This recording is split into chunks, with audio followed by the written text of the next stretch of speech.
The Cardinals end 2023 with a win, 35-31 in Philly over the Eagles. An exciting win, so exciting that here on this final touchdown by running back James Conner, owner Michael Bidwell, general manager Monty Ossenfort, unable to hold in their excitement, giving high fives, hugs all around. Very exciting game. Can't wait to talk about it with you here on Morning Scramble, presented by Verizon from the SeatGeek studios. Alongside Jody Jackson and Zach Gershman, I'm Dani Sureck. No better way to start off the new year than a victory Monday after the Cardinals go toe-to-toe with a top NFC team, come back from a 15-point deficit, went on the road at the Link.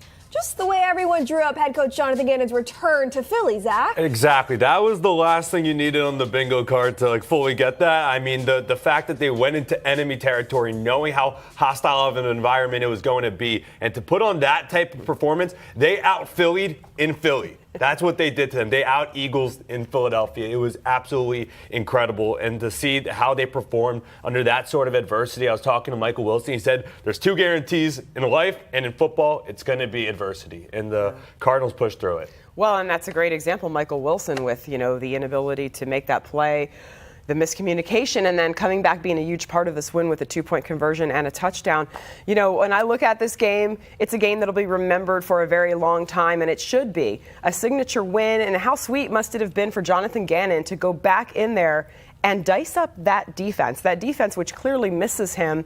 There's no question about that. But this Cardinals team, even when they were down 21-6, even in that first half, they possessed the ball. I loved the game plan. I loved the idea of the keep away from Jalen Hurts in that offense. The only problem was they made a couple big plays to Julio Jones, and the Cardinals weren't able to, be mistake-free in that first half. But boy, Kyler Murray put on a clinic. James Conner in the running game, the offensive line. You can go on and on with the heroes in this one, guys, and it had to be sweet to be there. And again, it's the kind of a win that, yeah, it's just the fourth win of the season, but it is a massive building block for what is going to go on here in the future, hopefully as soon as next year, and really under the regime of Monty Ossenfort and Jonathan Gannon, a belief system that you can see that all the players believe in. It was sweet to be down there on the field when you're hearing Eagles fans boo their team because they're having to call a timeout because they're not ready. And when head coach Jonathan Gannon makes his return and has a dominating performance the way he did, yeah, Eagles fans were not happy. An impressive 449 total yards by the Cardinals offense, almost perfectly balanced in the run and pass, 4 touchdowns. Self-inflicting wounds in the first half. Their problems getting stalled in the red zone, a pick 6 in the red zone return for a 99-yard touchdown. And despite having time of possession 13 more minutes than the Eagles in the first half, still down 15. However, they turned it around in the second half. All 4 possessions and touchdowns, not a single punt all game. Jody, how did quarterback Kyler Murray's composure lead the Cardinals back to a victory? Well, it was a huge part of this because when you get down, you throw that pick, and regardless of whose fault it was a 99-yard interception return. And you're right, Dani, this team possessed the ball not only in the first half, the entire game, it was 40-20. The offense was able to sustain drives. I said going into this game, I want to see them sustain drives, finish drives.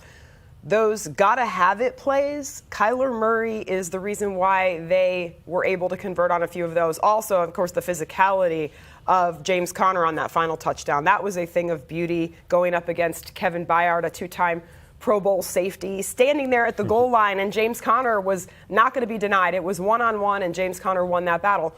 But you're right, Kyler Murray, this is another game for him, which, by the way, he seems to always play pretty well against the Eagles. In 2020, he had over 400 yards against the Eagles and Jalen Hurts in that battle. But this one felt different. This felt like a young man who he's talked about the fact that through the injury has become more resilient. And he's become stronger and more mature in a lot of ways. And we saw that on the field. He was trusting everyone around him. He was trusting what he was seeing to be able to make some crucial throws to win this game. The Murray magic, especially on the James Conner, touchdown reception, the fact that he was able to swing the rock around, and it wasn't just to Trey McBride. It was to Greg Dortchel, to Rondale Moore, to the running backs. The offense as a whole, they were clicking in so many ways in the run game, especially to put up those 449 yards, total net yards against the Philadelphia Eagles. is not by mistake. I understand that the Philadelphia Eagles defense has been struggling. They have taken a step back compared to last season when Jonathan Gannon was the defensive coordinator. But that's no excuse. You got to give the Cardinals the credit where it's due. The 228 pass yards, the 221 rush yards right there, the 4 touchdowns in all different facets of it. And you could go back to that miscommunication between Michael Wilson and Kyler Murray and say that could have been the dagger. The link, if there was a roof, it would have exploded. That's how loud it got there. But this team did not back down, not one bit. And the fact that resiliency, that adversity, how you're able to push through it, that is what ultimately pushed the Cardinals to a victory in this one. It also shows Murray's leadership, trusting his receivers despite mistakes earlier in the game. Second half, Murray went 13 of 14, 133 passing yards, 3 touchdowns. Oh, and that was with missing 2 days of practice this week because he was sick. No big deal. No big deal. Murray was poised under pressure. He led this team to a comeback win. And when the 2-minute warning went off, the second half, head coach Jonathan Gannon said that in his headset, he looked into Kyler Murray's eyes, told the coaches, we're going to win this. And Murray said he just has that killer instinct, which is what you need to have those type of comeback wins. Murray said this season has been tough. Disappointing losses, Zach. He said he wanted to finish strong, finish the right way. That's what they're doing. Yes, they are. JG told K1, he said, go win it one. And Kyler said, you don't even need to tell me that. That's obviously going to be the intention and the plan. And for them to put it out in this way and to have all the season that the Cardinals have had, so many games where they've been so close and they haven't been able to push through it. And I know so many times throughout Morning Scramble we've talked about how this is not a team that plays like their record. Yes, your record is what it is, but they don't play like that. They don't play like a team that just picked up their 4th win and were struggling. Because a team that was fighting for, was towards the bottom half, was looking already potentially towards next year, they would have laid down at 21-6 and would not have done anything about it. But the fact that they were able to push through it, obviously it meant something to JG, and the players in the locker room love Jonathan Gannon, and that's why they wanted to do it for him, do it for Nick Rollis and a lot of the other guys in the locker room that returned to Philadelphia. But from the top down, from the general manager, from Monty Ossenfort, Michael Bidwell, we saw it in the video there. This was a win and a moment that they all really needed, and fortunately they got it. Yeah, and I think that it just shows, and we talked about all week long, doing it for JG, and he downplayed it, which is not surprising, but I think the players truly felt that way. And James Conner said so after the game. I mean, this is a guy that has done everything right. He had glowing reviews from the players in Philadelphia, and yeah, when you leave to take a head coaching job, people are going to be upset. There's no question about that. But I sensed that from the players, that they wanted to get this for him, but they wanted to get it for, again, what is building here, because we saw all of the things that Jonathan Gannon talked about when he took the job here. The violence in particular. I mean, you saw James Conner running with that reckless abandon. You saw this line. You saw Trey McBride springing Connor and Carter and the running backs in the running game. I mean, this was really the kind of a win. The way that they won this game, to me, shows also what the kind of football they want to play each and every week, Dani. And I think, again, they're getting another chance here, one more game. But again, going into next year with a retooled roster. And by the way, this game goes a long way to showing who's going to be here. And we saw a lot of, hey, we know there are some guys that are part of this, right? They're cemented in this because of the way they played this game. And they just need to continue to show it time and time again. One of those players cemented in the future of this organization, running back James Conner, 128 rushing yards on 26 carries, 1 receiving, 1 rushing touchdown. An incredible one-handed touchdown catch after Kyler Murray escaped the sack, got out of the pocket, and found James Conner, your true workhorse. It was also with some help by running back Michael Carter, who is more slippery than a stick of butter. Carter with some crucial carries. Zach, what do the Cardinals have in a 1-2 punch with Conner and Carter? They have exactly that. It could be one of the better running back duos in the NFL, especially to have that power back in James Conner, then to have that slippery. You saw he juked out Ellie Ricks. He was like a joystick. Yeah, it was. That's the type of move you have in Madden, but you have to put the type of skill in the boost to have a player to even do that. The fact that Michael Carter just did that like that and made sure that to get that extra couple yards out there was absolutely incredible. And to have that, knowing that James Conner, you're going to give him the rock plenty of different times, knowing that you could have him go to the sideline, catch his breath a little bit, and put a dynamic, shifty running back like Michael Carter in there, and you have the pass protection from Amari DiMercato as your third, the running back duo, and honestly the running back trio, could be one of the better ones in the NFL. Yeah, I mean, Michael Carter has been such a big part of this the last few weeks, and then definitely, it's funny, they go high on him for the tackle and can't quite, he just slips right out of it. It's just a lot of fun to watch. And again, I think that, when you see he and James Conner was the first one there when he scored that touchdown, to be happy for him. It's a really good room as it is. So again, another one of those positions where you say, yes, we're building for the future. Yes, there are going to be changes, but you see some massive building blocks in that running back room. But yeah, James Conner, what can you say about him? He plays the game the way that you would want to see every football player play the game. And, it was quite a battle there. DeAndre Swift was incredibly physical, too, leading with his head a lot of the time, where Connor uses the arm. But quite a battle royale there with Swift and Budda Baker a couple of times. But to see James Conner help this team get that emotional lift that they needed to get over the top was huge. One of those emotional leaders. It was balanced for the Cardinals in the run and the pass. We haven't seen a lot of production from the wide receivers as of late.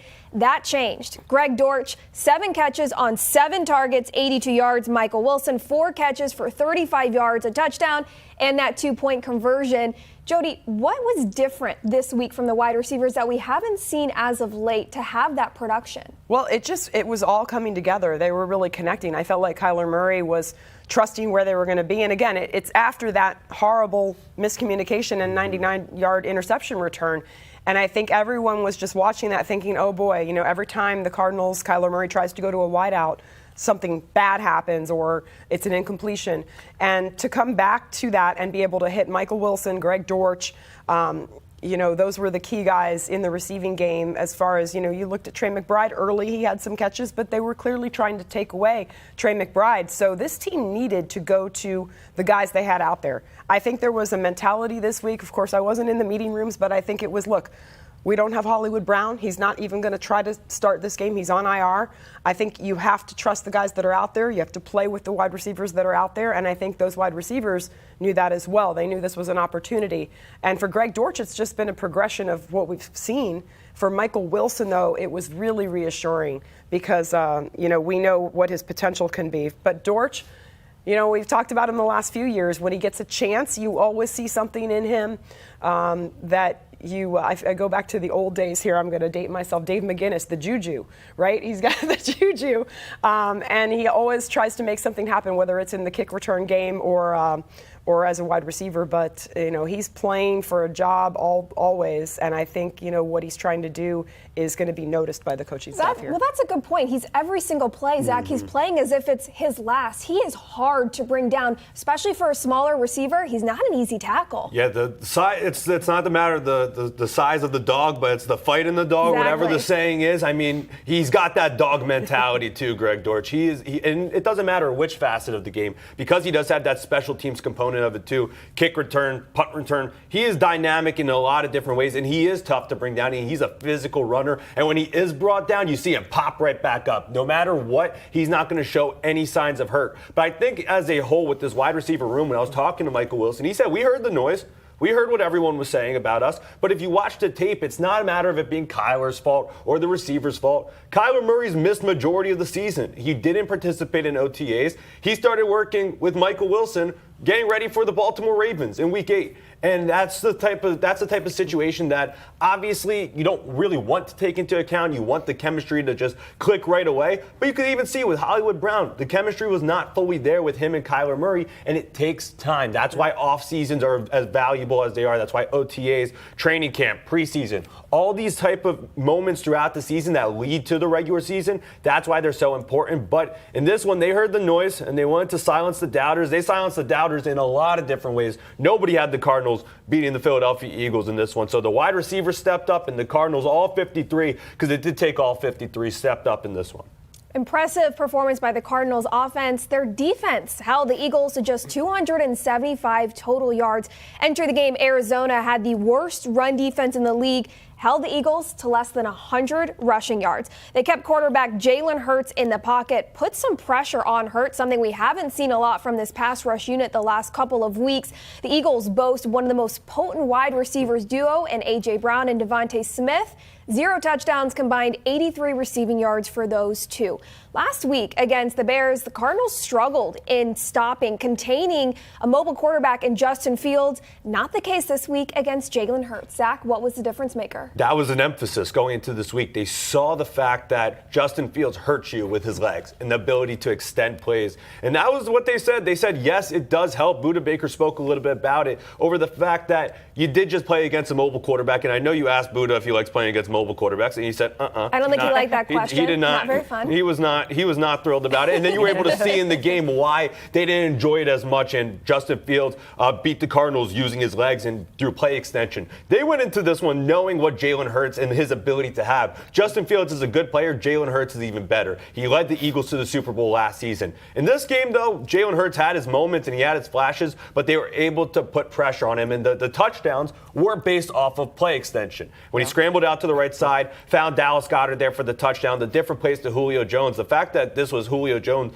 2 touchdowns in this one. He was not the type of wide receiver you were expecting to have the type of performance that he has, because you mentioned Devonta Smith and A.J. Brown, and those are the type of players that you expect to have those big type of games. It was Julio Jones. But I think in general with this defense, I know that there's 0 sacks on the board there, but they put pressure on him in a way that we have not seen from this Cardinals pass rush in quite some time. I feel like, for me, it was they hung in there. This defense hung in there, and there was a key, situation in the third quarter right after Carter scores that touchdown. And then, they had to punt. And they were going to match the Cardinals. It was the Cardinals had to match them in coming back from that 21-6 deficit. And then all of a sudden, you're like, this is going to be a shootout. And I felt that way going in. I felt like the offense would have to match what the Eagles were doing. And the great news is they absolutely did. They not only matched it, but they really surpassed it, because they possessed the ball for 40 minutes in this game. But that particular possession, when I look at it, it actually ended on a deep pass that went through Devonta Smith's hands. So that was big. And I think when I say hung in there, it was just providing that resistance to not give up too many big plays. And Jalen Hurts, credit to him, even later in that third quarter, or actually it was the start of the fourth quarter, Hurts was trying to run. And there was one play where Buda Baker was there. He was chased down on a 2nd and 2.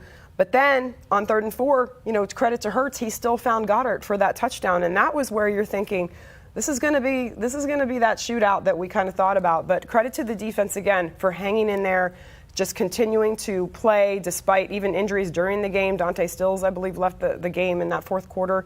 And really just complimentary football in the finest way, because you knew how this game was shaping up. You felt like it was going to be Hurts and Murray going after it. And the irony of it is the fact that we talk about Jonathan Gannon's return. A big part of it is his familiarity with that Philadelphia Eagles offense, going against them at practice every single day for the previous 2 seasons. And that's something that Jalen Hurts brought up postgame. He said Jonathan Gannon knew kind of how I like to play. He said, I've sat in these meeting rooms with JG. I've spoken to him about what I like, what I don't like. And you were able to see them implement it into this game plan. And Nick Sirianni brought up a game from last season when Jonathan Gannon was the defensive coordinator, and the structure when they played the Washington Commanders, and the Washington Commanders controlled time of possession, and they did not want to give the Philadelphia Eagles offense the ball back, and the Washington Commanders won that game in another shootout. So that's what I think Jonathan Gannon and Nick Sirianni mentioned, that could have been the game plan. That's what he's expecting was the game plan, because they saw how Washington was able to come away with the win last season, and in this one, the Cardinals, they were able to do it. Cardinals defense on the field for a season-low 49 snaps. Gannon made his return to Philly, where he was the defensive coordinator the previous 2 years, coached a top 10 defense both years, 70 sacks last season, led them to a Super Bowl not victory, but still the Super Bowl game. And that's the problem, because that's where the Eagles fans were not very happy when Gannon left Philly and took the job here with the Cardinals. They did not have nice things to say about Gannon, although he said going into this game, it was just another game. The next game on the schedule for him, it was all about competing. Post-game, we heard from the players, even if Gannon didn't want to say he wanted this win a little more, Zach, the players definitely wanted this win a little more for their head coach. The players heard everything that was being said when Jonathan Gannon was announced as the Cardinals head coach. And they've kind of kept their receipts a little bit. When the schedule was released and they saw that this was a matchup and that they were going to Philly on New Year's Eve, they knew that that's what it was going to need to be. I mean, you can see Trey McBride's tweet right there. That was fun. This team had a lot of fun doing it. It's a brotherhood in that locker room, and the support that they have and the way way that they rallied behind their head coach and their defensive coordinator truly shows in the gritty, not pretty mindset that they played in this one. And it turned out in a victory in the most perfect, poetic way possible to go down, drive all the way down the field. They had that onside kick that was very strategically planned in order to give the Philadelphia Eagles the ball so that you had enough time if they did score. And it came out with the Cardinals win. Very exciting for Gannon. Very excited for these players. Hollywood Brown, who's on IR with a heel injury, was tweeting watching the game, which was pretty fun to watch him do kind of our job from watching at home. Lots of players on Twitter. Very exciting win for them. Let's pull out the whiteboards for our players of the game. A lot to choose from this week, which is awesome.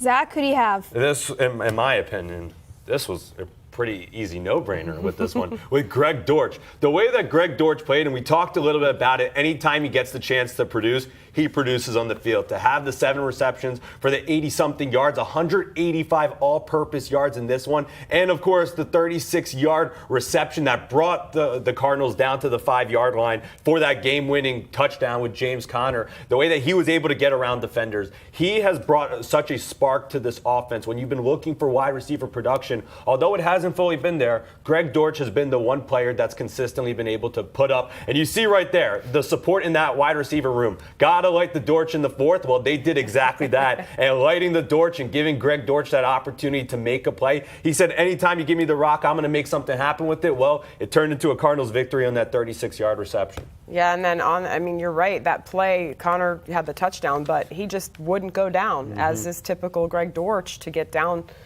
there near the end zone. So light the Dortch, as they say. That's right. Light the Dortch. Or Jody, you got Dortch. You got Dortch. Who is your player of the game? Well, this is another one that I think is a little bit of a no-brainer, I guess, because he orchestrated this victory, hitting all the targets with Greg Dortch and James Conner and Michael Carter and Michael Wilson. It's Kyler Murray. And Kyler Murray in that second half in particular, let's look at those numbers once again. Dani mentioned them earlier. 13 of 14, 133 yards, and 3 touchdowns, 145.8 passer rating. You know, for those that like numbers, it doesn't always tell the story, the passer rating, but I think it really does there. He was lights out, and it was awesome to see the fact that he was making plays from the pocket, which is something that we all know he's done it in the past. It's just he doesn't do it as consistently, and you love to see that. Again, he was getting pretty good protection, and his vision of the field was pretty good, and that was evidenced by just being able to hit all of the different targets, and he had composure. I mean, of course, there was the one scramble that he had to get out of there to get the ball to James Conner for the touchdown, and that was another example of, yeah, he can do that. There were a couple designed runs as well, so that threat was there, which is another element to the game that is always great to establish for this team, because you know that defenses have to account for stopping Kyler Murray. One was the draw play, which was a great call right there, and it has to be really part of it is when do you unleash these certain calls too, and Drew Petzing's done a nice job of that. And so again, for Kyler Murray, as much as this team, I talked about it being a signature win, guys, I think that for Kyler Murray it certainly is, because coming back off the knee injury, now this team is 3-4 with Kyler, and that's something that you look at and say, pretty good, considering it's a 4-12 team, and 3 of those wins have come with Kyler at the helm. Kyler Murray has proven he has the characteristics of a franchise quarterback to lead this organization in the long term. My player of the game was running back James Conner. I know what you're thinking. Yes, that is a crown for my King James, not LeBron. James Conner, thank you, Zach, putting the crown on his head.